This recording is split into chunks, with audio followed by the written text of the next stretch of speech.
A Bíblia fala, nós aprendemos isso, que o propósito do Senhor é fazer com que eu e você possamos crescer no nível da estatura de Cristo. Essa é a nossa missão, esse é o que Deus deseja realizar na nossa vida. Mas como isso vai acontecer? Através de pessoas. A Bíblia fala que, assim como o ferro afia o outro ferro, uma pessoa afia a outra. Essa é a ideia de Deus. Então, quando você se converte, eu costumo chamar isso de dois tipos de chamado. O chamado universal, que é quando você aceita Jesus como Salvador. E o chamado específico, é quando você agora, depois de aceitar Jesus como Salvador, Deus te dá um chamado específico, ou seja, o propósito de fato para o qual você foi criado. Então você primeiro aceita Jesus como Salvador, é o chamado geral, e na medida em que você se desenvolve, e Paulo fala disso, né, de operar ou de trabalhar a sua salvação, no sentido de desenvolver a salvação, Deus vai começando a trabalhar no seu coração, levando, dirigindo você para o propósito para o qual você foi criado. Eu e você fomos criados para cumprir um propósito, amém? E é interessante que você tenha o DNA desse propósito. Ninguém pode cumprir o propósito para o qual Deus criou você para ser. Você é a pessoa que Deus preparou para esse propósito. Mas como eu vou descobrir isso?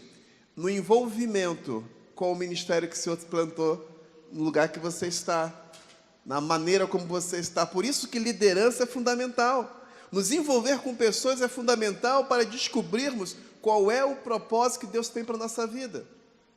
Eu me lembro quando eu tinha 18 anos de idade, quando eu fui chamado para missões, eu me achava totalmente incapacitado para uma obra como esta. Até porque eu tinha uma dificuldade séria para falar. Era quase que gago. Eu detestava grupo de pessoas. Eu não ficava eu não gostava de estar junto. Eu tinha muitos complexos. Você nem pode imaginar quantos. Então, eu nunca me via dessa forma. Mas era a mim que Deus estava chamando. Não era Liel, não era Jael, nem Josiel. Era Ciel. E quando Deus nos chama, Deus sabe o que está fazendo. E o que Deus espera de mim e de você é a mesma coisa que Ele esperou de Isaías. Que eu apenas me coloque na sua disposição, porque é Ele quem vai nos capacitar. Então, na medida que eu aprendo, eu que desenvolvo, pode ser que muitas coisas que está ouvindo hoje, pode não fazer muito sentido para você. Mas talvez lá na frente, quando chegar o momento certo de Deus, dar aquele estalar de Deus, falar, querido, agora chegou o teu momento, é você que eu quero usar. Você fala, mas Senhor, eu não sei. Aí Deus vai trazer à sua mente tudo o que você já aprendeu, a sua vivência na vida cristã, o tempo com pessoas importantes, o tempo com seus pastores, com seus líderes. Isso tudo são treinamentos que Deus está nos dando, está nos orientando, dirigindo. Quando olhamos para a vida de José, não foi uma coisa muito ortodoxa que aconteceu com José. Aparentemente, foi tudo fracasso, fracassos sucessivos. Queria ser um homem muito grande, se tornou um escravo. De escravo, prisioneiro. Tudo errado, aparentemente falando. Mas nos projetos de Deus estava tudo correto. Porque eram faculdade e pós-graduação que ele estava fazendo. Ele aprendeu administração na casa de Potifar e fez um PhD lá na cadeia. Aí estava pronto agora para assumir a função que Faraó precisava de alguém como José para fazer isso. Então a gente nunca vai entender a forma como Deus trabalha. Mas, querido, Deus não te chama no momento que você aceita. Na verdade, se você foi preparado desde o ventre da sua mãe para cumprir um propósito, um chamado. O que eu tenho que fazer é me colocar à disposição do Senhor. E dizer, Senhor, eis-me aqui, o que tu queres? E Ele vai estar revelando para você aquilo que Ele quer que você faça. Às vezes nos assustamos, porque nos achamos incapazes. Mas Deus nos dá habilidades e capacidades para realizar o chamado que Ele tem para cada um de nós. E eu quero falar sobre isso. Trabalho em equipe torna o sonho realidade. Porque Deus deseja que eu conquiste alguma coisa, que você conquiste alguma coisa, não é sozinho, mas através de outras pessoas. Vamos ser uma parceria, vamos trabalhar juntos. Abra sua Bíblia, na primeira carta do apóstolo Paulo, escrevendo aos Coríntios, no capítulo 12, do verso 4, o verso 5 e o verso 12.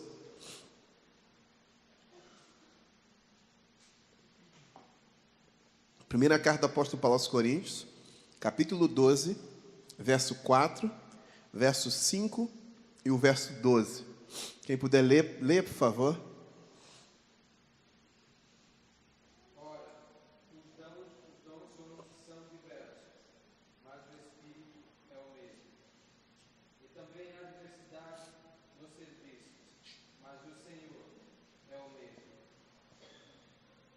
Pode continuar. O 5. Não, agora vai para o 12 agora. Porque assim como o corpo é um, tem muitos membros, e todos os membros sendo muitos, constituem um só corpo. Assim também com respeito a Cristo. O que me apaixonou na visão celular é justamente isso, trabalhar em equipe. Eu sou apaixonado por trabalhar com liderança. Sou apaixonado em trabalhar em equipe.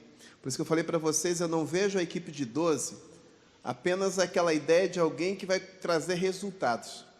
Eu vejo como família, como filhos. Ah, não deu resultado? Está fora. Não. São filhos. Se não está dando resultado naquela área, eu como pastor dela, como pai, tenho que encontrar um lugar para ela no corpo onde ela vai dar resultado. Porque às vezes naquele lugar ela não dá resultado. Mas quando eu encontro o lugar ideal e aprendo a colocar no lugar certo, ela vai se sentir feliz, realizada, cumprindo um propósito para o qual foi chamada. Então, quando trabalhamos em equipe, nós vamos ver que os sonhos que nós temos se tornam realidade. E às vezes não vão se realizar por aquilo que eu faço, mas talvez na vida de um outro discípulo. Né? Talvez algumas coisas eu não vou conseguir eu mesmo realizar, mas eu vou ver sendo realizado na vida de um líder que foi treinado, que a gente trabalhou e que a gente discipulou e que ele foi crescendo.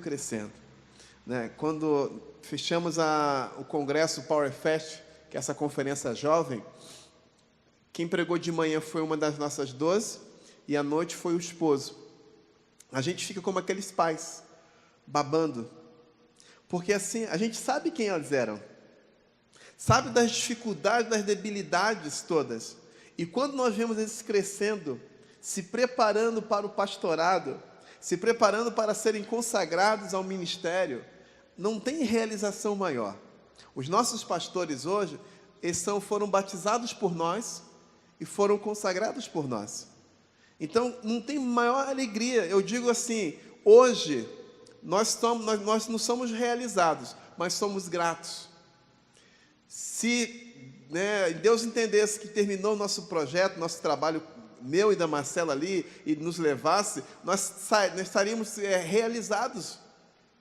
Por quê? Porque temos visto acontecer, mas sabemos que Deus tem muito mais ainda, que é só o começo, estamos aprendendo a trabalhar juntos. Porque Deus tem muita coisa para fazer. Por isso, quando nos unimos como equipe, querido, nós fazemos muito mais. Sozinho, eu vou muito mais rápido. Mas junto, eu vou mais longe. Aí eu tenho que decidir o que eu quero fazer. Se eu quero ir mais rápido ou se eu quero ir mais longe. Amém? E vamos pensar então sobre isso, sobre equipe. Então, uma grande equipe possui um objetivo em comum. Quando olhamos para os discípulos de Jesus, vamos ver nisso. Eles tinham o mesmo objetivo. Eram parecidos? Nem um pouco. Tinha um tal de Simão Zelote. Olha só. O cara nem era do PT, o cara era do PSOL. Era mais radical ainda. E tinha um tal de Mateus, cobrador de imposto. Então ele era o quê? Era imperialista. Ele estava a favor do império. Agora imagine, né? Juntar esses dois numa equipe só. Não teria feito isso, mas Jesus fez isso. Eram pessoas diferentes, com ideologias diferentes, com pensamentos diferentes, com formação diferentes, mas eles tinham um objetivo comum. Outra coisa fundamental, a contribuição de habilidades diversas. Às vezes aquilo que para a gente é um problema, aquilo que para a gente às vezes é demais, o pessoal faz, ele não pensa como eu, mas isso que é interessante. Porque é nessa diversidade que se forma uma equipe. Porque se a equipe pensasse igual, porque não precisa ter uma equipe, basta uma pessoa só. Mas o fato de termos uma equipe e cada um tem uma habilidade, essas habilidades juntas, querido, é uma explosão no inferno. Por isso que a visão celular no modelo dos 12 é muito atacada. Porque você está trabalhando a vida de 12 homens, 12 mulheres para formar neles um caráter de Cristo. E não é fácil. Não é fácil. Foi fácil para Jesus? Não. Porque o diabo vai vir a todo momento, porque ele sabe o que vai acontecer quando esses 12, esses homens e mulheres, tomem posse daquilo que são, façam e se cumpra o chamado que Deus deu para cada um deles, eles serão uma bomba no inferno. E o diabo sabe disso.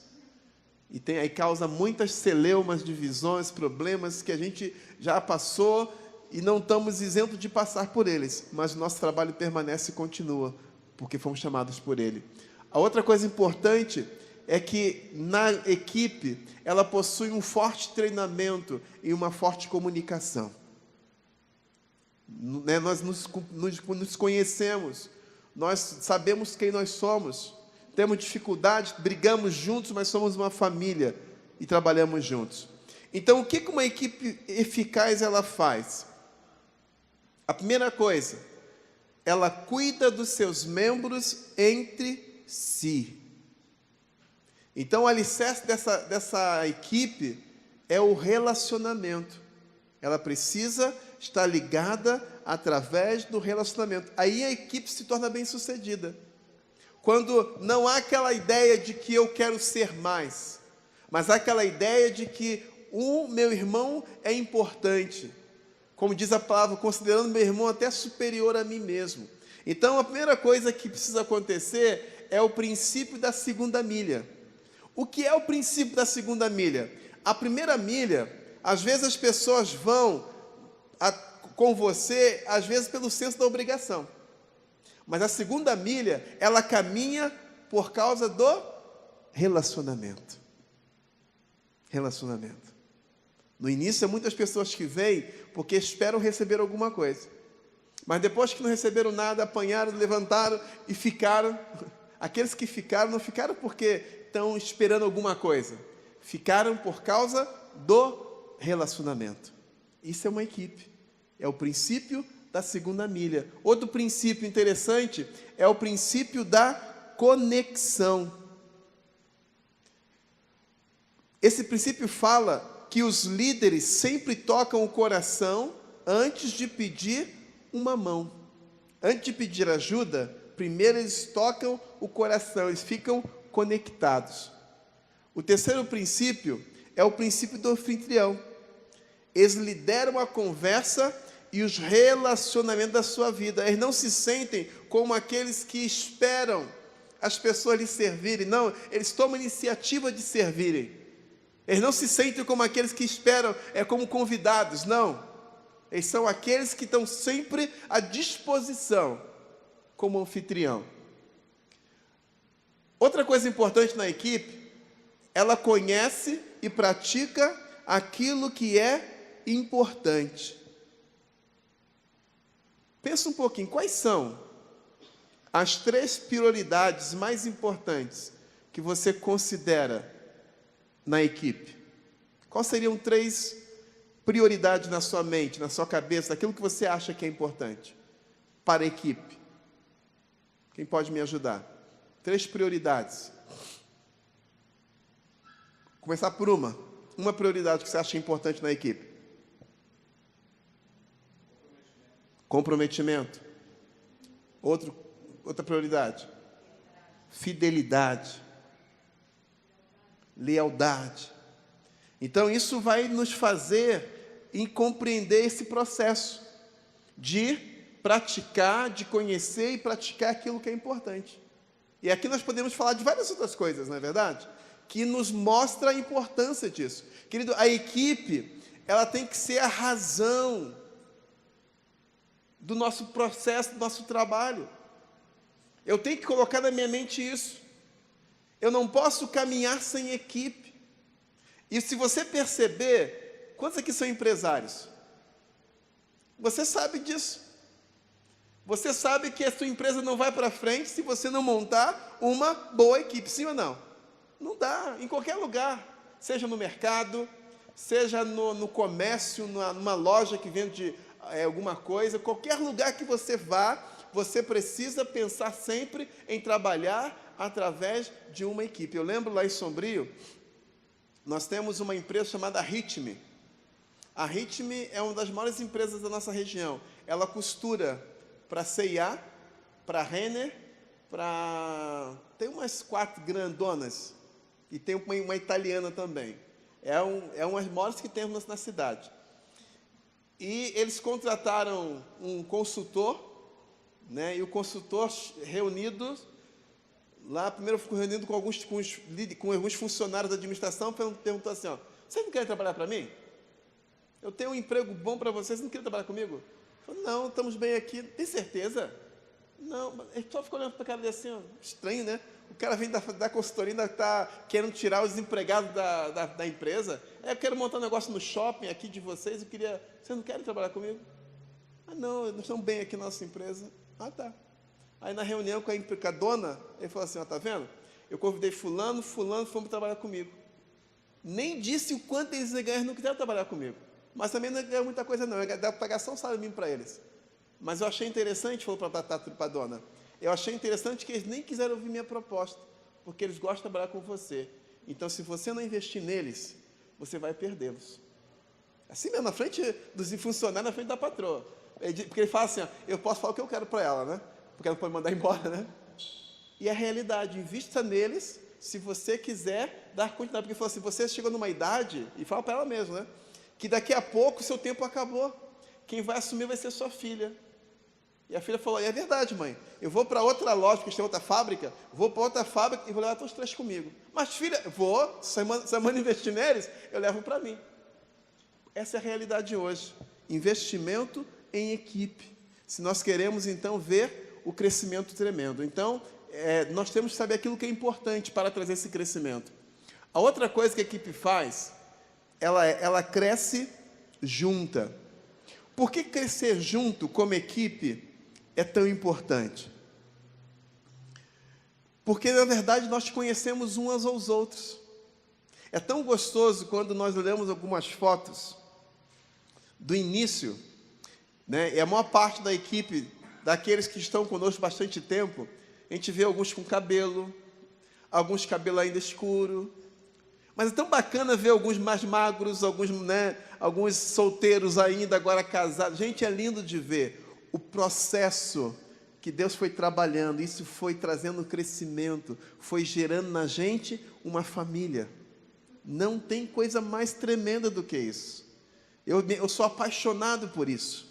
Quando olho nossos pastores, eu sou apaixonado. Eu tenho um líder nosso, que ele é um cara fora de série. Eu falei, querido, você não sonha com isso? Mas você não está conseguindo, faz assim, faz assim, faz assim, faz assim, age assim. Aí vem outro líder e fala, pastor, até quando vai manter esse rapaz assim, assim? Eu falei, querido, eu não posso abrir mão dele. Nem que eu encontre outra posição, ele é meu filho.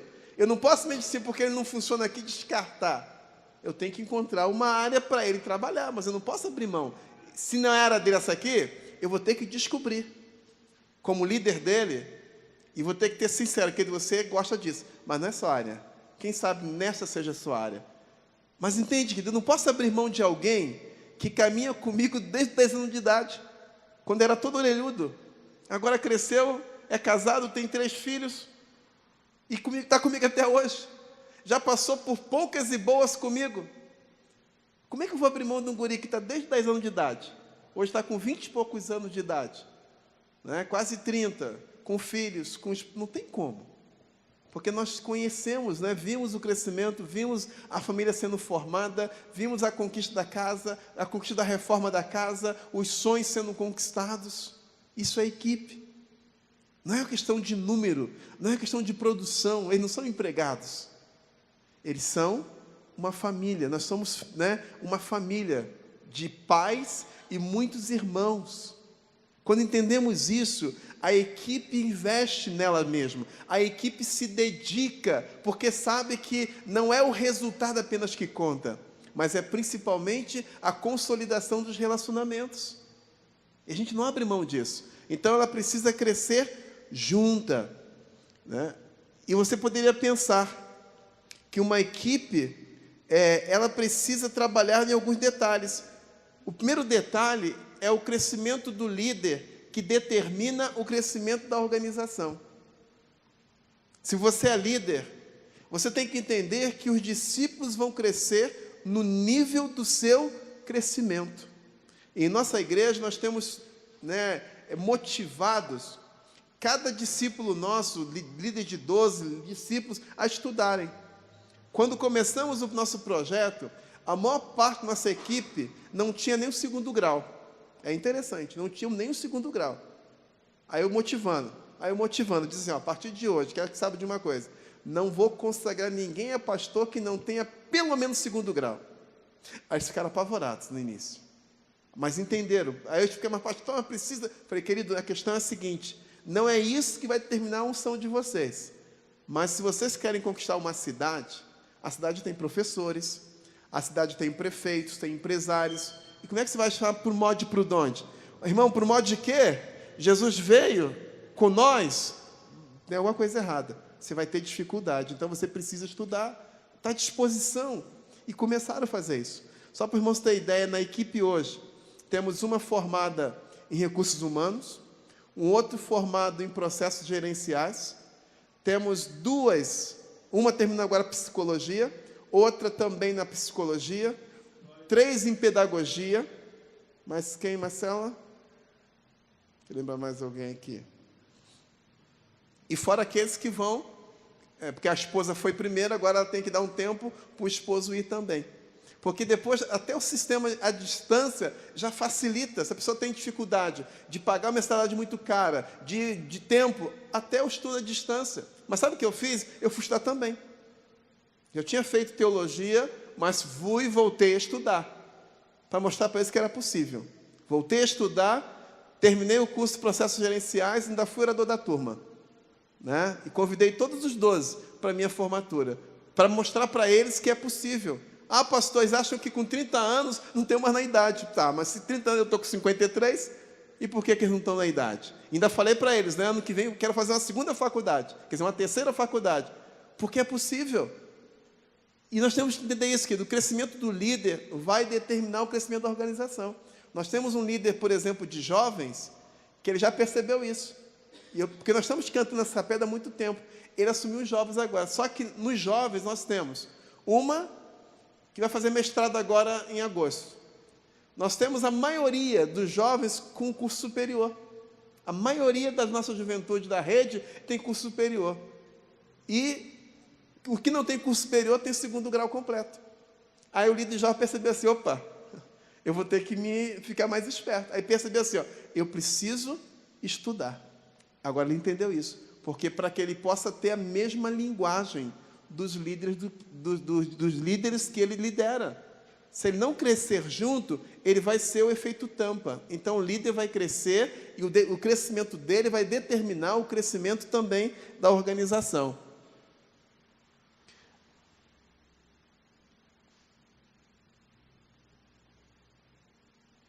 A outra coisa que ele fala ali, que a vida e a sociedade estão em constante mudança. E eu preciso, então, estar crescendo também. Um líder não pode liderar um seguidor além do seu crescimento pessoal. Ele vai até um certo ponto e não consegue mais ir. Uma equipe de liderança tem de estar na mesma visão. Por que na mesma visão? Porque visão com visão dá divisão. Então, o líder precisa estar na mesma visão. Por isso que o trilho de treinamento é importante, para que a pessoa saiba, nossa igreja, ela caminha por aqui. Se você quer andar conosco, nós caminhamos dessa forma. Porque às vezes as pessoas que vêm para a igreja e querem, não, pastor, por que não faz assim, assim? Eu lembro lá em Xanxerê, lá em Sombrio, as pessoas dizem assim, pastor, a igreja fulano de tal trouxe um cantor X, por que também não trazemos o cantor? Eu falei, querido, porque não é esse o nosso propósito. Eu vou trazer um cantor, vou encher a igreja de crentes, da Assembleia, da Quadrangulada, não sei de onde, mas não é o nosso propósito. O nosso propósito é ser igreja de não crentes, de ganhar pessoas que não conhecem a Jesus. Esse é o nosso propósito. Vai chegar um tempo que vamos conseguir trazer um cantor, sim, mas não para trazer crente, para cantar ou para adorar com o nosso povo. sem essa preocupação de encher a igreja, sem a preocupação de fazer programas. Nós queremos crescimento. Aí ele não entendeu bem, falei, você é caminhoneiro, não é? Eu falei, sim. Você transporta o quê? Eu levo açúcar para São Paulo e volto com... Nem sei com que ele voltava. Voltava com quanta carga? Falei, tá, por que vocês não vendem também feijão, isso, aquilo, outro? Pastor, não dá certo. Falei, tá vendo? Vocês sabem na empresa de vocês o que dá certo. E na igreja é a mesma coisa, nós temos que ter foco. O nosso foco hoje é discipulado. O foco da igreja X, de repente, é um grande bolo. Cada um pegou uma fatia. A nossa fatia é discipulado, a da outra é prosperidade, da outra é libertação, da outra é não sei mais o quê. O nosso foco é discipulado. Tá. Ele entendeu. Porque senão a gente vai fazer muitas coisas. E muitas coisas boas. Mas que não é o foco que Deus colocou no nosso coração como equipe. Então temos que ter a mesma visão. E também os líderes precisam melhorar para ficar à frente. Às vezes nós achamos que o fato de termos uma posição na igreja, aquilo já é um território conquistado e dominado. Não é, querido. Nós temos que entender que o que Deus deseja para cada um de nós é um crescimento constante. Eu não posso me acomodar naquilo que eu já tenho. Eu tenho que, como diz aquele cara que foi lá e enterrou o talento, não é enterrar o talento. Eu tenho que multiplicar o que Deus tem me dado. Eu tenho que ter uma visão de futuro para ver o que Deus mais quer que eu faça e me colocar à sua disposição. Então, eu tenho que melhorar a cada dia. Liderança é isso. Você não pode parar. Lá na nossa igreja eu fiz uma reunião com os 12 nesse tempo, e eu fiz a primeira pergunta: aonde vocês querem chegar como 12? Aí um disse, eu quero ser pastor, tal. Deus está me falando no meu coração há muito tempo, e eu creio que fazer parte da equipe de 12 é parte do meu sonho, que eu estou perto de ser pastor, tal. Cada um colocou uma questão. Aí eu falei para eles assim, queridos, Deus me chamou com 18 anos. A partir do chamado de Deus, toda a minha vida foi organizada em torno desse chamado. Até quando namorava Marcela, eu disse para ela, eu vou ser pastor. É isso que você quer? Para a sua vida? Quer ser esposa de pastor? Me diga logo. Porque se ela disser assim, não, acabou. Por quê? Porque eu organizei a minha vida para um chamado, para um propósito. E nada ia me tirar do caminho do propósito. Às vezes nós temos um entendimento de um chamado de Deus, mas em vez de organizar nossa vida para o chamado para o qual Deus tem para nós vamos para um lado totalmente ao contrário. Imagina assim, eu tenho um chamado para ser pastor de jovens, aí eu vou estudar geriatria. Tem a ver com juventude? Nada a ver, né? Você entende? Às vezes nós estamos assim, queridos, temos um chamado, mas nós não conseguimos entender que a nossa vida precisa ser organizada em prol desse chamado. É por isso que a minha filha, que está fazendo mestrado agora, ela está confusa. Ela passou, mas está assim, ela tem certeza e convicção que tem alguma coisa acontecendo a nível de chamado na vida dela. E ela fica assim, será que é isso mesmo? Mas o filho, pode ficar tranquilo, pode ir fazendo. A outra que está no CTM, ela fez educação física. E ela ficava na dúvida, mas por que eu fiz educação física? E foi aprender a tocar violão na Lagoinha, só que lá violão é um detalhe, é caráter mesmo, é teologia pura e muito caráter. E agora nesse congresso, nessa conferência jovem, ela voltou com outra expectativa, ela entendeu tudo. Naquele culto ali, foi um culto tão abençoado, Deus me chamou no coração que eu tinha que fazer um apelo para missões. E eu fiz apelo para missões. Veio um monte de jovem à frente, inclusive minha filha. Mas não era para ela vir, era para a filha dos outros vir, né? A brincadeira, lógico, né? Eu orava para que minha filha viesse para missões, porque eu e Marcela somos apaixonados por missões. E ela veio, mas chorava tanto. E veio a clareza no entendimento dela. Agora eu entendi.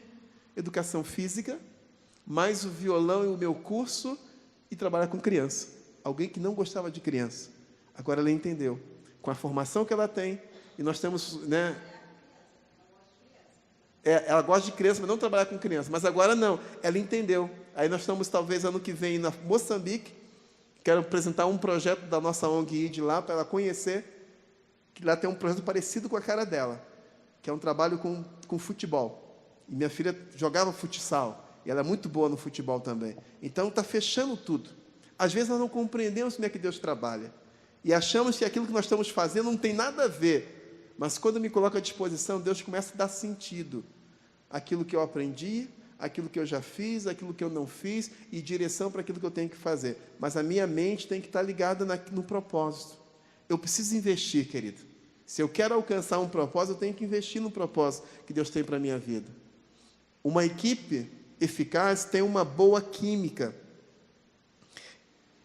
E a química correta acontece numa equipe quando os relacionamentos são fortes, os desejos são semelhantes, a confiança é evidente, os papéis são claros, as habilidades são complementares, os jogadores são apreciados, o moral é alto, ganham com frequência, os motivos são puros, os benefícios são recebidos por todos. Quando acontece essa química, não tem como não vir o crescimento. Quantos aqui querem ver a sua igreja crescendo de maneira sobrenatural? Mas deixa eu dizer uma coisa para você. Sabe quando virá o crescimento que nós esperamos? Quando acontecer essa química na equipe. Sabe por quê, queridos? Porque Deus sabe, se Ele mandar uma multidão e nós despreparados, a gente vai se bater o tempo inteiro e não vamos conseguir alcançar o propósito de Deus. Eu já experimentei isso. E muitos talvez aqui já experimentaram também isso. As nossas reuniões lá em Sombrio, como eu falei, era feito no ginásio municipal. Coisa linda de ver. Aquela multidão, você pregava, mas nós esquecemos de consolidação, esquecemos de formar a equipe, esquecemos de consolidar a equipe, ficamos preocupados somente com a multidão. Hoje nós entendemos isso. Sonhamos com a multidão, mas queremos uma multidão que venha a partir de um processo de discipulado. Queremos, crescer aos poucos, porque na medida que crescemos aos poucos, nós temos a habilidade de preparar uma nova geração de líderes que vai nos ajudar nessa consolidação. Porque se crescemos de repente, se de repente vir uma multidão, da mesma forma que ela vem, ela vai embora. Foi nossa experiência no passado e não queremos voltar. Ah, a culpa é da visão? Não, a culpa foi nossa. Porque não fizemos a leitura correta. Olhamos somente para a multidão, por ganhar. Esquecemos que tinha mais 3 degraus. O consolidar, o discipular e o enviar. Nós ficamos só no ganhar, ganhar, ganhar, ganhar. Nosso propósito era ganhar, ganhar, ganhar e ganhar. Como não consolidamos, não discipulamos, não enviamos, nós passamos uma dificuldade muito grande. Ganhamos tinha um grande grupo, mas da mesma forma não tínhamos uma equipe. E perdemos. Mas agora entendemos que a equipe está sendo trabalhada, está sendo formada, está sendo forjada, e nós temos uma expectativa tremenda para 2017 em diante. Porque a equipe está começando a ter essa química, essa paixão de estar junto, sabe? Essa coisa dessa amizade, esse relacionamento. Aí não tem como não vir o crescimento. Outra coisa fundamental que a equipe eficaz faz, ela coloca os direitos individuais abaixo do interesse da equipe. Como essa parte aqui é difícil, querido? Como é difícil colocar a questão do individualismo de lado, para que a conquista não seja minha, mas que a conquista seja nossa. O individualismo, ele conquista troféus, mas o trabalho em equipe, ele vence campeonatos. Quando nós temos esse entendimento, a nossa mentalidade, ela muda. Quando nós começamos a perceber a importância disso. Então, para ser equipe, eu não posso ficar com meus sonhos particulares. Eu preciso sonhar como equipe. A conquista da equipe é minha conquista. Uma linguagem que nós tivemos que mudar lá em Sombrio, sabe qual foi? A linguagem do meu discípulo. Falei, então é meu discípulo. Opa, meu discípulo? Não, nosso discípulo. O discípulo é da equipe toda. A conquista é da equipe toda. Se uma célula ganhou um fruto, todas as células ganharam. Se um líder foi bem sucedido na multiplicação, todos os líderes foram. Por quê, querido? Porque a célula é um projeto de Deus para o pastoreio do corpo. Ela não é um fim em si mesma, pelo menos eu não penso dessa forma. Então, quando a gente começa a entender que o sucesso de um é o sucesso de todos, de toda a equipe, muda. Mas quando eu trabalho buscando os meus direitos individuais, vai haver divisão mesmo, porque eu vou querer aquilo que eu acho que tem que ser. Eu não vou trabalhar com essa visão de que eu tenho que investir, que eu tenho que entender e compreender o meu irmão. Aí eu vou começar a esconder o jogo. Eu fiz um trabalho que foi tão bom na minha célula, não vou passar para ninguém, né? Porque senão então vai fazer igual, vai ficar só para mim. Eu pulo do gato, eu vou esconder, para ninguém saiba como é que eu fiz aquela multiplicação, como é que eu levei o crescimento daquela célula. Não funciona assim. Nós trabalhamos para um todo. Você já imaginou? Se cada discípulo de Jesus pensasse dessa forma, se Pedro achasse que o trabalho era dele, se Paulo também trabalhasse somente para ele, e se cada um trabalhasse somente para si, o que aconteceria? Mas não, mesmo sendo tão diferentes, eles compreenderam que o objetivo principal era fazer a obra para a qual eles foram chamados. Porque a equipe, ela não trabalha para os pastores. A equipe, ela trabalha para o Senhor. É Deus que colocou você nessa equipe para que você seja orientado, para que você seja discipulado, para que você seja trabalhado, para que o ministério que Deus tem para você venha à tona no tempo em que Deus achar que está preparado e pronto. Querido, nós temos uma geração hoje que é uma geração privilegiada. Porque no meu tempo não tínhamos isso. Nós aprendemos apanhando e muito. Apanhamos muito para aprender o que nós sabemos hoje e que hoje as pessoas podem receber de forma diferente. Essa palavra discipulado é uma palavra muito falada, mas não existia no nosso meio discipulado. Eu lembro que na nossa igreja nós tínhamos muitos líderes. E na época eram 6 seminaristas estudando no seminário. Agora me pergunto, qual foi o dia que o nosso pastor chamou todo mundo para nos orientar? Qual foi o dia que ele nos chamou para orientar em relação ao nosso sermão? Olha, a sua mensagem aqui, você podia ter abordado isso aqui, talvez essa parte aqui não poderia... Nunca aconteceu isso. Nós aprendemos apanhando. Eu lembro quando meu pastor teve um problema de garganta, ele não pôde pregar durante algum tempo, 3 meses, e eu era o último remanescente, porque os colegas começaram cada um a sair para um lado, porque perceberam que o pastor não fechou o ministério, não deixou ninguém fazer mais nada, e eu fiquei o último a ficar lá nessa igreja, e eu assumi o ministério do tempo interino, até o pastor poder retornar. Aí me passaram uma reunião de liderança, uma situação com o discípulo da igreja. Eu já mandei fazer uma comissão na hora. Faz a comissão, já visita esse irmão e já resolve, já corta a cabeça dele. Aí eu fui falar com outro colega que estava em outra igreja já, que era também da nossa equipe de seminaristas. Falei, peguei aquele irmão, tal, mandei fazer uma comissão tal, e fiz assim. Ele falou, tá, mas você já visitou ele? Eu falei, não. Você não foi na casa dele falar com ele? Não, mas tinha que fazer isso. Eu falei, lógico. Primeiro você vai lá, conversa com ele, apura a situação, depois, se não resolver, você faz a comissão. Eu falei, é? Ah, tá. Aí eu tive que desfazer tudo que eu tinha feito, ir lá, e depois cheguei lá conversando nada daquilo que tinha me falado.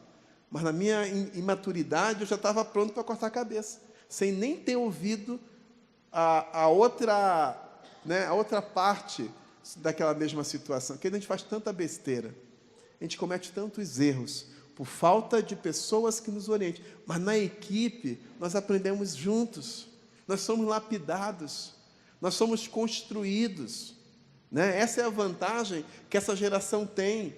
A outra coisa é que a equipe eficaz, ela compreende que todos têm um papel especial, todos. Aquele que tem facilidade de falar, aquele que não tem a mesma facilidade, mas todos. Na equipe não existe coadjuvante. Não existe coadjuvante. Todos são importantes, cada um dentro e contribuindo com as suas habilidades. Isso é fundamental, querido. Quando nós entendemos isso, quando nós compreendemos, temos esse entendimento com clareza. As pessoas que ocupam um lugar especial em uma equipe, elas sentem-se especiais e trabalham de uma forma especial. Quando você sente que você faz parte, e é interessante que todos nós temos uma necessidade ou um senso de pertencimento, nós queremos fazer parte de alguma coisa. Às vezes você olha a torcida do Corinthians, por exemplo. Por que esses caras ficam mais... Fazer parte da equipe daquela, para alguns, aquilo é tudo. Mesmo que seja violenta. Mas eles se sentem fazendo parte de um todo. A gente nunca vai compreender a mentalidade, mas é assim que funciona. E os psicólogos de plantão sabem disso. Então, o que eles oferecem? É esse senso de pertencimento. Por exemplo, o que a cerveja, as propagandas de cerveja vendem? Elas não vendem bebida. Elas vendem isso, que quem toma cerveja ou quem toma aquela marca faz parte de um grupo especial. E as pessoas acabam entrando nessa. É a mensagem subliminar que eles enviam para a mente das pessoas. Então, fazer parte de uma equipe é ter esse senso de pertencimento, de fazer parte de alguma coisa, de que somos especiais. Outra coisa importante, que uma equipe eficaz, ela tem um forte banco. O que quer dizer com um forte banco? Ali você pode ver, alguns jogadores do Barcelona. O que quer dizer um forte banco? São jogadores de apoio, jogadores de posição especial, um lugar para estratégias, um lugar para descanso, um lugar de incentivo, um lugar de auxílio. São pessoas e circunstâncias, situações que envolvem toda a equipe. Isso é fundamental. Quando a equipe tem esse suporte, quando a equipe tem pessoas também que vão dar esse apoio. E hoje, dentro do projeto que a gente trabalha hoje, que apoiam bastante a equipe da multiplicação é justamente o que nós chamamos de... Como é o nome que a gente dá, Marcela? Pessoal dos ministérios? Como é que é o nome que a gente usa? O 12... os 12 funcionários ou eventuais são esses que apoiam a equipe. Porque eles não trabalham para si mesmos. Eles trabalham para apoio da equipe. Eu citei um pouco sobre isso ontem. Por exemplo, o meu irmão e a minha cunhada, eles são pastores e são líderes da rede de família. Eles não têm célula. Por quê? Porque a função deles é apoiar toda a equipe de 12. Qualquer um com dificuldade na condução, ou na administração, ou no aconselhamento com o casal, envia para eles. Por que nós queremos fazer isso? Porque o tempo, e nós sabemos disso, que é um tempo que é muito cansativo.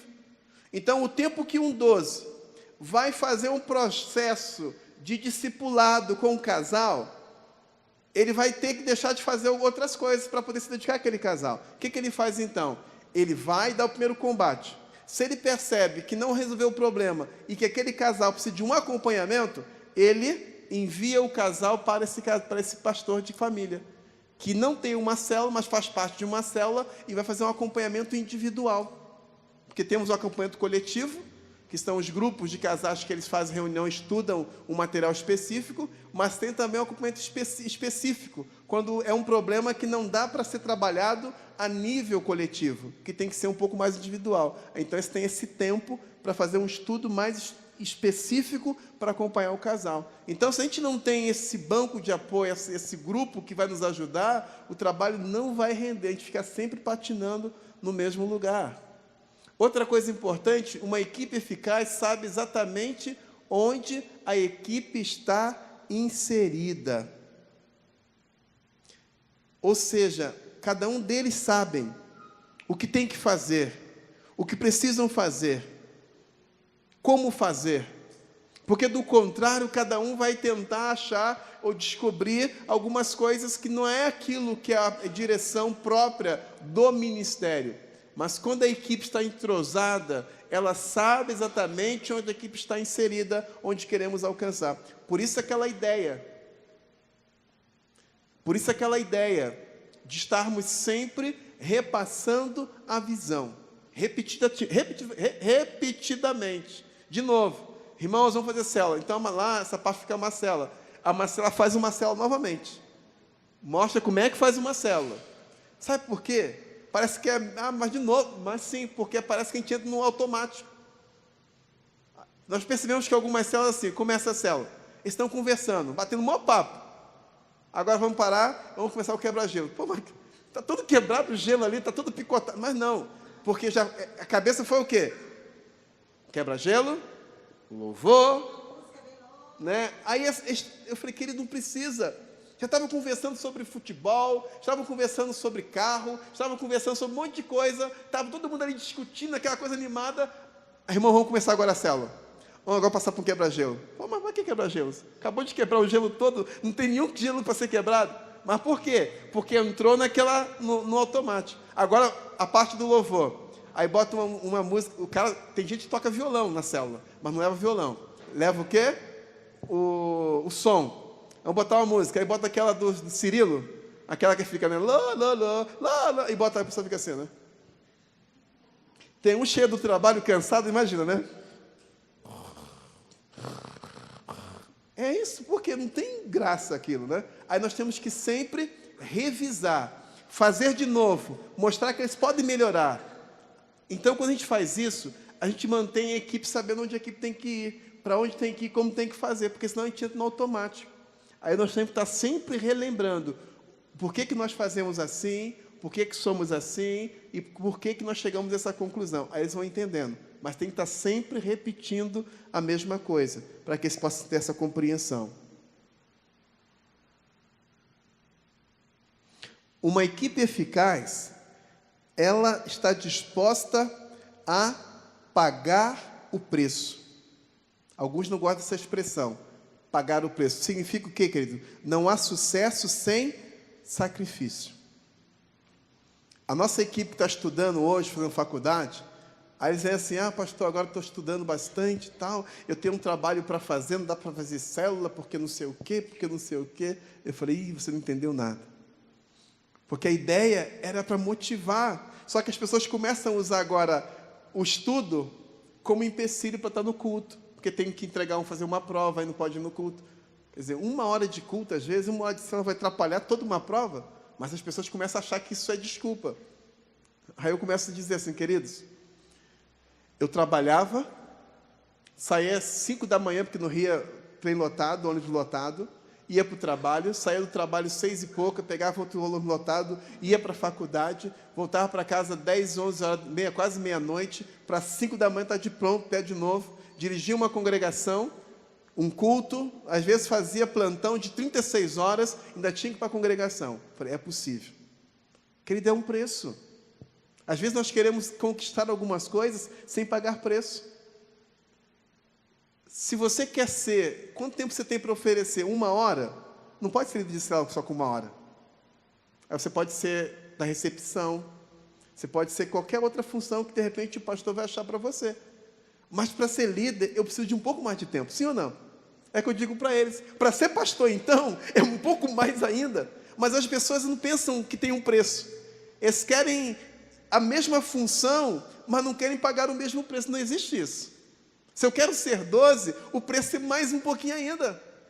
Eu não posso querer ser líder de célula, 12 ou pastor, sem compreender que para cada uma dessas funções existe um nível de sacrifício que eu preciso fazer. Exemplo, um sábado como esse, podiam estar acabando terminando sua cochiladinha no final de tarde, né? Depois de uma semana inteira de trabalho, vocês estão aqui. O que significa isso?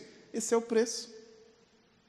É o preço para o crescimento, para aprender mais, para poder ter mais coisas para poder oferecer. Assim funciona aqui. Da equipe eficaz, ela paga o preço. Se eu me sacrifico e não vejo sucesso,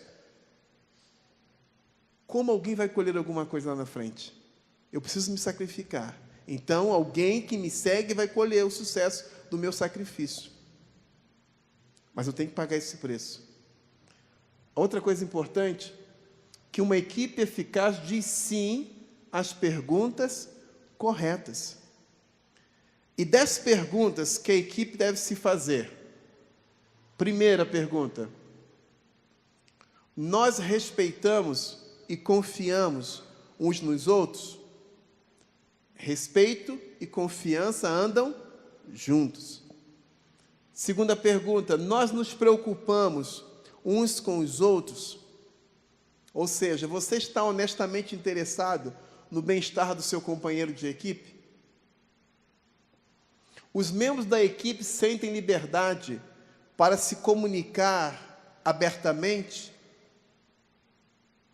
Precisa acontecer isso. A comunicação precisa ser livre e aberta. Eu costumo dizer na nossa igreja que a equipe de 12, eles são o muro de proteção do pastor. Mas não é dessa posição assim, né? Pastor aqui atrás, a equipe assim, ó. Ao contrário, a equipe é assim, ó. Pastor aqui, a equipe é assim, ó. Ou seja, a equipe não protege a igreja do pastor. Ela protege o pastor da igreja. É o contrário, ou seja, ela evita que o pastor cometa muitos erros. Porque a equipe dele, porque ela tem a liberdade de poder ajudar, não só ajudar a ver algumas coisas que estão acontecendo, e antes que aconteça, é a primeira a chegar até o pastor e dizer, pastor, está acontecendo isso. O que a gente vai fazer? Qual a situação? Pastor, observei essa coisa. Aquele negócio que você falou aquele dia, não entendi bem. Como é que é isso? Porque nós podemos errar, queridos. Porque são muitas decisões que temos que tomar. Se você não imagina, às vezes, agora que tem um WhatsApp, antes era telefonema, quantas mensagens que vêm, que você tem que decidir. É o líder da rede de jovem perguntando alguma coisa, rede de família perguntando alguma coisa, é o líder de célula perguntando alguma coisa, é o rapaz do louvor perguntando alguma coisa, é a moça que coloca os anúncios no data show querendo saber algumas coisas. Você tem que responder muitas coisas ao mesmo tempo. É a esposa perguntando algumas coisas. Sério? E a mente, se não estiver ligado, você acaba dando uma resposta para um que não era para um. Já viu aquele negócio? Desculpe, erro de grupo? Acontece muito. E se a equipe não estiver ligada, o pastor vai errar muito mais. Mas se a equipe está ligada nessa comunicação livre, ela tem essa liberdade de estar com o pastor. Pastor, eu não entendi bem aquele negócio que você falou. Esses dias nós sentimos um desafio de ir para Israel. Mas não ir para Israel com o caixa da igreja, ir para Israel que onde Deus iria suprir necessidades. Né? Eu creio nisso. E nos inscrevemos, Deus está levantando recurso, mas estamos sonhando com muitas coisas aí. Não temos todo o dinheiro, mas estamos sonhando. Aí veio o meu administrador, com muito jeitinho, pastor, assim, eu pensando sobre isso, mas será que não vai acontecer assim? Porque temos esse banheiro, temos isso assim, temos isso, né? Mas assim, quase se pedindo assim, me desculpa por falar isso, né? Eu falei, não, querido, ótimo você falar. Eu fui explicando por isso, por aquilo, por aquilo, por aquilo. Mas obrigado por você ter falado isso mesmo. Pronto. Mas imagina, ele pode pensar tudo isso e não falar para mim. Não é pior? Ele vai pensando, o diabo vai enchendo a mente dele, vai enchendo de tanta coisa, quando vê, eu tenho um problema na minha vida. Mas não, a ideia é justamente essa. A equipe, ela protege a igreja do pastor. Ela ajuda, evita que o pastor erre muito. Porque ela vai ser aquela equipe que vai ajudar, sabe, vai estar junto, vai até mesmo, porque às vezes na nossa equipe, nós temos pessoas com muitas habilidades específicas. E por que eu tenho que saber de tudo?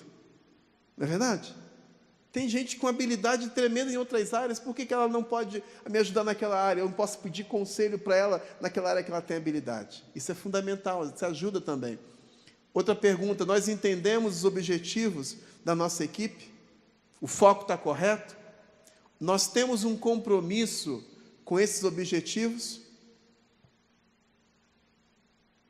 Nós fazemos bom uso... Perdão, deixa eu voltar aqui. Vocês completaram aí? Completaram? Foi tão rápido que eu esqueci que vocês estão completando aí o material de vocês.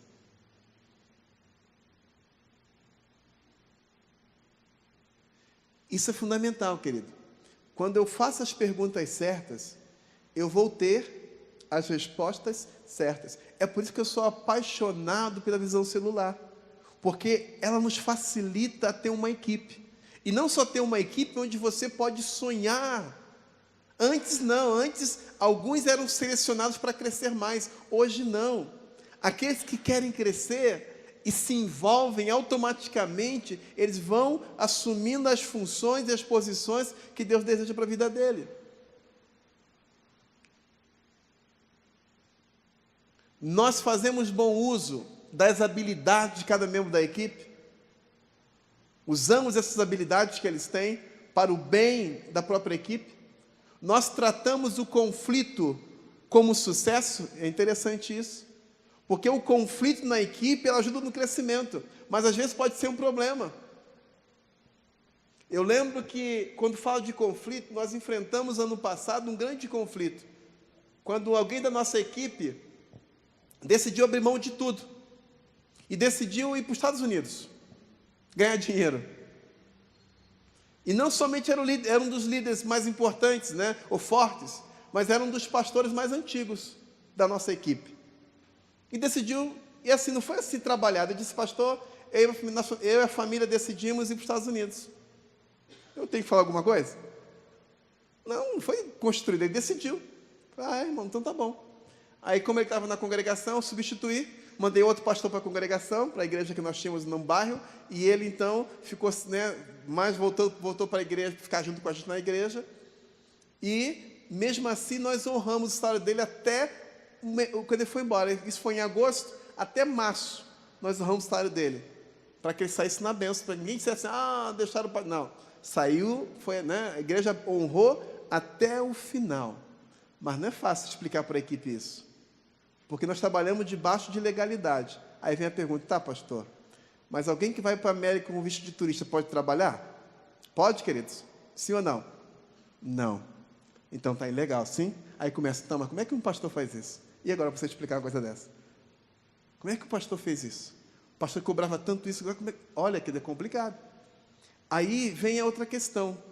Um diz assim, se eu fosse pastor, eu nem pagava o salário, eu cortava a cabeça logo. Aí eu falei assim para ele, eu tive que ensinar para eles assim, se eu faço isso com ele, eu estou dizendo que faço qualquer um de vocês isso, a mesma coisa. Quando vocês não servir mais, eu posso cortar a cabeça e mando embora como... Não, querido, aqui a gente honra até o final. A mensagem que eu mandei foi a seguinte, uma mensagem de honra, de que eles são importantes não por aquilo que eles fazem, e nem pelo fato de quando errarem, quando tomarem decisões que nós não queremos, não gostamos, que eles... Não, nós somos igreja, somos família, e vamos tentar ajudar no máximo que a gente puder. Deixamos claro para ele que não vimos como uma boa opção, pela idade que ele já tinha, 50 e poucos anos de idade, não era uma boa ideia, mas a decisão era dele. Eu não podia interferir na decisão que ele tomou. Mas como igreja, nós fizemos nossa parte. O apoiamos até quando pudemos apoiá-lo. Então, nós temos que ter esse entendimento, né? E o conflito, então, em vez de ser um problema, se tornou um sucesso. Reunimos toda a equipe de 12, e todo mundo pôde perguntar para ele algumas coisas, todos puderam colocar o que pensavam, e, né, como diz aquele ditado, né? Lavamos a nossa roupa suja na equipe. Acabou o problema. O conflito foi debelado, foi resolvido e foi vencido. O conflito é o sucesso da equipe, não é um problema. A forma como nós tratamos e vencemos o conflito nos dá muito mais liga como liderança e como equipe. Todos participam, né? Todos estão envolvidos. A palavra equipe implica que todos devem participar. Todos têm que se envolver. Se o chamado é para fazer alguma coisa assim, todos precisam estar. Se eu não posso estar, o que eu tenho que fazer? Eu tenho que ligar para o líder e explicar, olha, não posso estar, por isso, por aquilo, por aqui. Tudo bem? Está tudo certo? Porque quando o líder não comunica, ele está dizendo assim, ele está desprestigiando toda a equipe. Então, se numa reunião você não pode participar, por algum motivo, avisa. Se precisa viajar por situação de emprego, dá uma ligadinha. Hoje, com o WhatsApp, ficou mais fácil ainda. Porque a coisa que eu faço quando me aviso, eu digo assim, fulano de tal não está por isso, por aquilo, já avisou, Beltrano não está por aqui, para que a equipe saiba, que quando olhar para o lado, encontrar o irmão João, o irmão Pedro, saiba que aquele irmão está em uma outra missão, e foi comunicado, para que a equipe precisa todos ter essa participação. Nós respeitamos as nossas diferenças individuais, ou queremos que todos sejam iguais? Nós gostamos de ser membros dessa equipe? E a pergunta que eu fiz para a equipe foi essa também. Por que você quer fazer parte da equipe de 12? Porque muitas pessoas fazem parte da equipe porque foram convidadas. Mas eu queria agora que eles dissessem para mim. Por quê? Porque agora estava dando a liberdade para eles, se não quisessem permanecer, para se liberarem. mas a resposta toda foi unânime. Aí quando eu me reuni, disse assim, ó, eu não esperava nenhuma resposta diferente de vocês, mas eu quis dar a vocês a oportunidade. Vamos dizer assim, eu estou aqui porque o pastor pediu, sabe? Porque eu não queria nem estar, mas por causa do pastor, não, eles tiveram essa oportunidade. Então agora vamos trabalhar para que venha um crescimento cada vez melhor. Então, amado, quando entendemos isso, nós mudamos nossa visão e Deus começa a nos consolidar. E nós entramos no novo que Deus tem para cada um de nós. Talvez você tenha muitos sonhos, mas talvez você nem imagina que o sonho que você tem, ou o sonho que Deus tem para você, ele passa por um projeto chamado equipe. Deus quer te construir, Deus quer te tratar, Deus quer trabalhar na sua vida e no seu caráter para que você cresça. Por isso, quando eu me envolvo, eu não estou ajudando o pastor em nada, eu estou me ajudando a mim mesmo. Quando eu faço parte da equipe do apóstolo Wagner, eu não estou ajudando o Wagner em nada, querido, é eu que estou me ajudando. Quando eu e Marcelo entramos na Visão Celular, sabe o que nós fazíamos? Nós íamos toda quarta-feira, saímos de Sombrio para Blumenau, sabe quantos quilômetros dá? 400 quilômetros. Para ir, 400 para voltar dá quanto? Nós fazíamos 800 quilômetros por semana. E nosso carro não era confortável, não. Era um Corsinha que nós tínhamos em primeiro lugar, depois foi um Golzinho quadrado, um CHT, e depois foi um Prêmio. Era esse nosso carro, que a gente fazia 800 quilômetros por semana. Sabe para quê? Para estar ali, ouvindo uma palavra, estar junto em equipe. Hoje, agora é uma bênção. Eu tenho que fazer apenas 300 quilômetros, né? 600 por mês. 300 para ir para Itajaí, 300 para voltar. Só 600 por mês. Agora nós estamos no lucro. Para quem fazia 800 por semana, que dava 3.200, né? Por mês, agora só faço 600. Mas eu faço questão de estar lá. E quando não posso estar, eu aviso o Wagner, não posso estar. Mas por quê? Porque eu preciso. Não é ele que precisa de mim lá na reunião. Eu preciso ouvir uma palavra, porque a gente dá o mês todo. Eu preciso sentar como ovelha e receber uma palavra. Mas vou lá para ouvir uma pregação? Sim, vou lá para ouvir uma pregação, porque eu preciso ser ministrado. É assim que funciona, queridos. Quando você entende que o que você faz na sua igreja não tem nada a ver para a igreja, é para você mesmo. O ministério, eu não faço nada para o ministério, é o ministério que faz na minha vida. Porque na medida que eu me envolvo, na medida que eu trabalho com líder, com discípulo, que eu oriento, eu estou crescendo, isso é um crescimento. Até os conflitos que nós passamos, é um crescimento que Deus me dá. E quando eu procurei o Wagner, para conversar sobre essa situação, desse discípulo da nossa igreja, ele falou uma coisa interessante, ele falou, Ciel, tem duas alternativas. A primeira é você conversar com ele se arrepender e pedir perdão, mas a segunda alternativa é o que vai acontecer depois que ele pedir perdão. Qual vai ser a sua reação, o que você vai fazer depois? Aí eu fiquei, que é o negócio da minha vida, no meu ouvido, é verdade, e agora? Como é que eu vou reagir? No início eu fiquei assim, mas como é que pode? Como é que pode, né? Dediquei 10 anos na vida desse cara, investi na vida dele, consagrei pastor, e agora o cara faz dessa comigo, me deixa, me abandona assim, o que o cara pensa que é? Aí depois eu fui entendendo, que não tinha nada a ver com isso, que eu não fiz nada por ele, eu só fiz aquilo que Deus mandou eu fazer. Aí eu tinha que amá-lo e amá-lo, só isso. Aí Deus mudou o meu coração, aquele coração raivoso, chateado, triste, Deus mudou. Aí um dia, nós percebemos que estavam meio entristecidos os dois, fizemos um café lá em casa, aí Marcelo, e chamamos os dois. Falei, tá, o que aconteceu? Ah, pastor, aquela reunião que o senhor fez lá, nós fomos expostos, o pastor não me protegeu, não sei o quê. Eu falei, querido, acho que você entendeu errado. Todo mundo disse que o quanto amava você, que não queria que você fosse embora, mas é necessário por isso, por aquilo. Tá, o que você quer que a gente faça agora? Ah, eu queria que o pastor falasse que a gente não queria ser dessa forma. Tá. É isso? Fica bom para você assim? Então tá bom, eu falo. Se ficar bom para você assim, sem problema nenhum. Pronto. Resolveu o problema, querido. E o que aconteceu? Depois ficamos sabendo que, nos bastidores, muita conversinha rolou. Só que tudo aquilo que foi falado sobre nós caiu por terra, porque a igreja viu a forma como nós lidamos com o assunto e a forma como nós tratamos aquele irmão, o amor que nós tivemos por ele. Então, tudo o que foi disseminado caiu por terra. Mas imagina se eu deixasse vir a chateação no meu coração, teria feito um salseiro, como diz o ditado. Mas graças a Deus que Deus solucionou tudo, foram embora na paz, ficamos na paz, e torcendo para... A gente nem pode dizer assim, ó, que Deus é complicado, né? Deus abençoa legalidade, é complicado.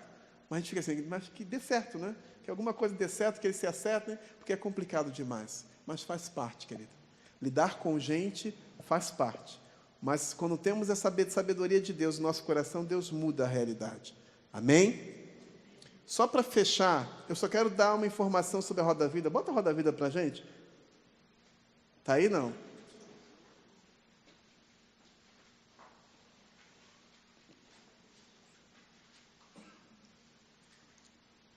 Eu sei que alguns de vocês já deram isso com a apóstola, esposa do Alceu, mas aqueles que não tiveram isso, é uma ferramenta bem legal, que eu acho bacana para poder trabalhar também. Achou ou não? Ou será que eu não botei?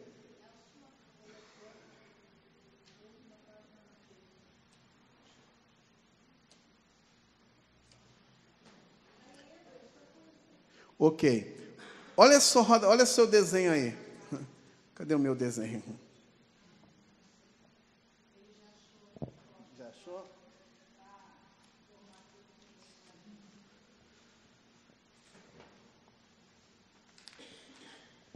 Eu fiz uma mudança apenas para colocar coisas mais básicas e mais práticas. Tá certo? Eu tirei algumas informações e coloquei algumas mais básicas e mais práticas. Então, colocamos intimidade com Deus, ministério, saúde, desenvolvimento intelectual, desenvolvimento emocional, finanças, profissional e família. São áreas da nossa vida que nós precisamos crescer. Amém? Qual é a ideia? Né? E vai ser uma tarefa para casa, depois você apresenta para o seu discipulador. Qual é a ideia? Que você vai olhar para a sua vida. Exemplo, vamos pensar na saúde. Aqui tem uma numeração do círculo interior até o círculo final, de 1 a 10. Você vai colocar assim, vai marcar, pintando aí, como está a sua vida na questão na área da saúde. Como é que você está? Ah, pastor, eu não faço exercício nenhum. Eu acho que eu estou 5, eu estou 4. Não, estou bem, eu sou um cara que vou para a academia todo dia, eu faço minha caminhada e como comidas, né, naturais, eu faço, né, minha alimentação é regrada, eu estou 10. Ok? Aí você vai marcar o número que você acha que você está. Você vai desenhar aí, vai pintar, né? Digamos, se o meu é 5, eu pinto do 1 até o 5. Ok? Estão entendendo? Você vai pintar, então, do 1 até o número 5. Exemplo, desenvolvimento intelectual. Ah, não leio nada, não tenho vontade de estudar nada, não estudo, estou tempão que eu não faço nada em termos de desenvolvimento intelectual. Aí você vai colocar a numeração. Ah, a numeração aqui é 8. Você vai pintar de 1 até 8. E assim você vai fazer para cada um desses pontos aqui. Ok? Porque depois que você fizer esses pontos aqui, existem algumas perguntas que você precisa fazer. Essa marcação que vai acontecer, vai ficar bem colorido aqui o teu roda da vida aqui, a sua avaliação. Você significa, é o seu estado atual. É onde você está. E que você está olhando não vai gostar muito, né? Porque você sabe assim, poxa, mas aqui eu podia estar melhor. As finanças, poxa, eu queria ganhar 10 salários, estou ganhando 2, mas o que eu tenho que... Você vai marcar tudo aqui. Do estado atual, você vai ter que pensar o seguinte: qual a nota que eu quero ter nessas áreas dentro de 12 meses? Imagine que você marcou 5 para a saúde. Você tem que pensar, pô, mas se eu continuar assim, na minha saúde, o que vai acontecer daqui a pouco? Eu vou ter problema de saúde, eu vou ter obesidade, vou ter isso, vou ter aquilo outro. O que eu tenho que fazer? Qual a ideia? Você vai selecionar 3 áreas apenas. De todas as áreas que você marcou, inicialmente, comece a trabalhar com 3, porque não dá para trabalhar com todas as áreas. Porque o tempo não dá e você acaba desanimando. Você vai selecionar 3 áreas. E vai começar a fazer um projeto para, durante 12 meses, trabalhar nessas 3 áreas. O que eu tenho que fazer? Quais os passos que eu preciso dar para alcançar esse objetivo? Quais os recursos que eu tenho para atingir? Eu vou falar as perguntas, você marcando aí, ó. Primeira pergunta, dê uma nota para cada área. Ok? Dê uma nota para cada área.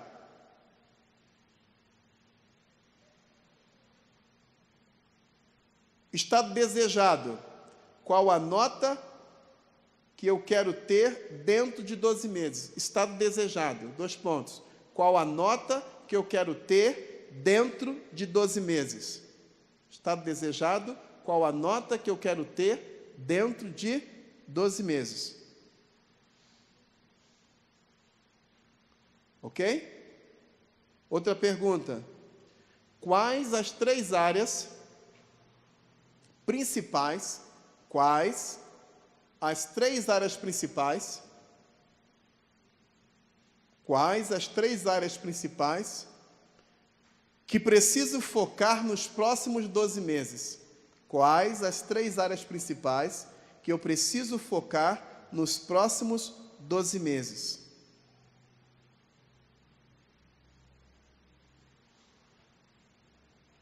Ok? Quais as 3 áreas principais que preciso focar nos próximos 12 meses? Quais as 3 áreas que preciso focar nos próximos 12 meses? Outra pergunta.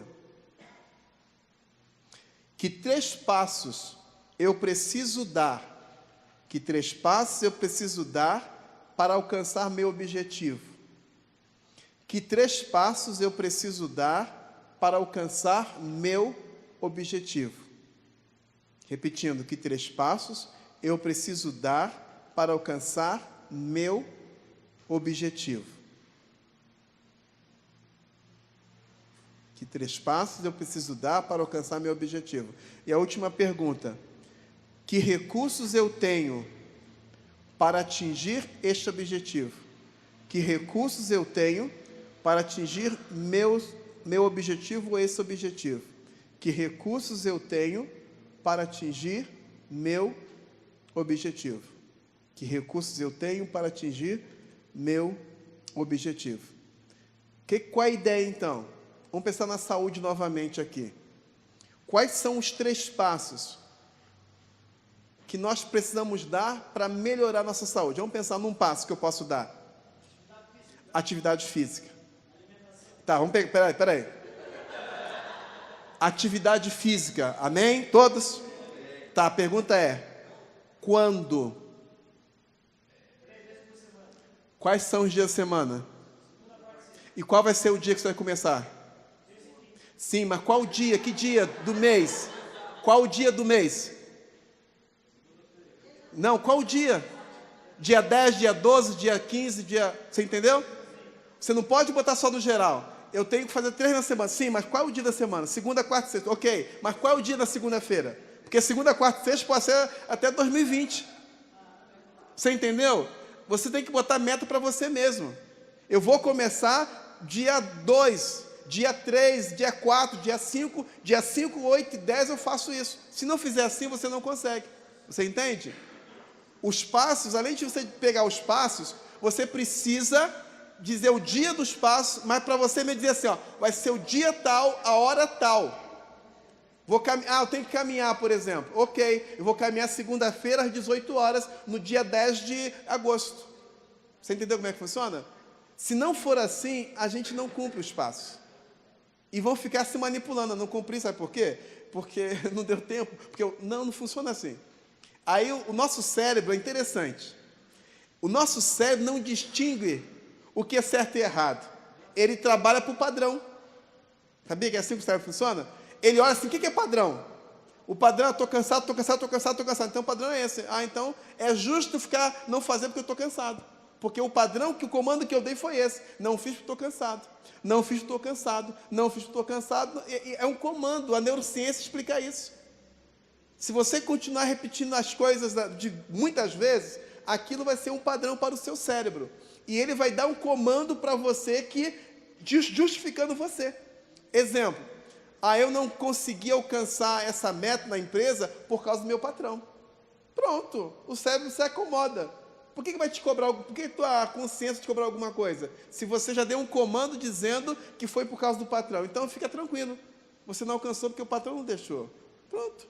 Você entende, querido? Então eu preciso me disciplinar mudando as regras do jogo. Eu tenho que repetir para mim muitas vezes o contrário. Para que o meu cérebro receba esse comando. E ele comece a me cobrar. Eu me sinta cobrado de ter que fazer algumas coisas. Então são os passos. Um passo foi esse, né? Atividade física. Outro passo foi alimentação. A mesma coisa. Quando vai ser? Que dia eu começo isso? Segunda-feira, hora tal, na hora da refeição tal, eu vou comer alface, vou comer verdura, vou comer isso, não vou comer arroz, não vou comer farinha de trigo mais, não vou comer... É assim que funciona. Mas eu tenho que começar. Eu não posso ficar só pensando o que eu vou fazer. Qual o terceiro passo? Atividade física, alimentação, o que mais que posso fazer na saúde? Ir ao médico. Mas quando? Eu tenho que marcar. Eu tenho um convênio com fulano vou ligar, vou marcar a consulta segunda-feira. Você entendeu como é que funciona? Aí, quando chegar o final, que meu exemplo, não precisa ser 12 meses. Faça uma proposta até dezembro. De mudar algumas coisas que você quer mudar até dezembro. Aí o que você vai fazer? Você vai pegar isso, vai marcar na sua folha, vai marcar num papel, respondendo essas perguntas, a ideia de que você vai fazer, saúde. Qual é o seu nome lá? João. Ideia do João, atividade física, segunda, quarta e sexta, dia tal. Alimentação, dia segunda-feira, dia tal. Vou no médico, dia tal, e bota isso. Aí você chega no seu discipulador e apresenta para ele. Para quê? Prestação de contas. Alguém te cobrando, você consegue fazer. E ele vai te cobrar. Irmão, você fez aquela atividade assim? Aí você às vezes vai fazer, não é porque você quer, porque já sabe que a pergunta vai vir. Aí você acaba tendo que fazer, porque vai ter que de novo poder mentir, né? Eu fiz ou não fiz, vou ter que dizer que eu fiz ou que não fiz, então eu faço. O que vai acontecer? Quando você repete uma atividade muitas vezes, alguns dizem, Rick Warren diz que 4 semanas é o suficiente. Quando você repete aquela atividade algumas vezes, ela se torna um hábito. O cérebro entende aquilo como um padrão. E aquilo se torna um hábito. É igual acordar para oração. Né? Quem acorda cedo para orar, por exemplo. Você às vezes nem depende mais do relógio. Não é assim? A tua mente te acorda sozinho. Você acorda, nem despertou. Por quê? Porque o teu cérebro entendeu aquilo que é um padrão. Que naquele horário você precisa se levantar para fazer a sua oração. Aí ele te desperta sozinho. Então é assim que você tem que fazer. Fazer algumas coisas, repetir algumas vezes, até que se torne um padrão. Se tornou um padrão, se tornou um hábito, você faz isso naturalmente, não se torna mais peso para você. E assim você vai fazer com cada área. Com a saúde, com as finanças, pensando em 3 passos que poderiam melhorar suas finanças, 3 passos que podem melhorar a intimidade com Deus, o dia que você vai começar, o que você vai fazer, faz todo esse relatório, esse projeto de vida e depois apresente para o seu discipulador, para que ele, junto com você, ajude você a vencer. Para quê? Ao chegar ao final do ano, você possa comparar e fazer de novo. Você pega de novo o papel, né? E faz a comparação. E vê assim, o que você avançou. Aí eu tenho a satisfação de ver assim, eu estava em 5 na saúde, agora estou em 8. Olha que crescimento maravilhoso. Assim você passa depois uma outra questão, um outro ponto, quando você vê todas as áreas da sua vida vão estar realmente indo na direção que você sonha que ela esteja e naquilo que Deus deseja também para a sua vida. Amém? Vamos estar o desafio então? Amém, querido. Eu sei que foi assim, bem rápido, né? A pretensão, como falamos no início, não foi ensinar você nada. Apenas compartilhar algumas experiências para te ajudar nesse processo. Né? Tem muita coisa. Esse é só um módulo, vamos chamar assim. Teremos muitos módulos, né? Mas não dá para passar tudo ao mesmo tempo. Tem que ser aos pouquinhos mesmo, para colocarmos em prática esse pouquinho, depois, né? Damos mais outro pouquinho, e assim a gente vai crescendo na nossa liderança. Porque liderança é aprendizagem. Nós temos como crescer, eu tenho que trabalhar. Se eu quero ser um líder melhor, eu tenho que ler. Tem muitos livros bons, Rick Warren, John Maxwell. Tem material tremendo, querido. Por exemplo, esses materiais, essas ideias, é de John Maxwell, parte do Bill Hybels também. São líderes tremendos, é coisa que nós aprendemos isso. O que temos que fazer é aprender e começar a colocar em prática. Aí você vê as mudanças que Deus vai fazer na sua vida. Amém? Que Deus te abençoe. Muito obrigado por esse tempo, por isso estar com vocês. Deus te abençoe em nome de Jesus. Amém.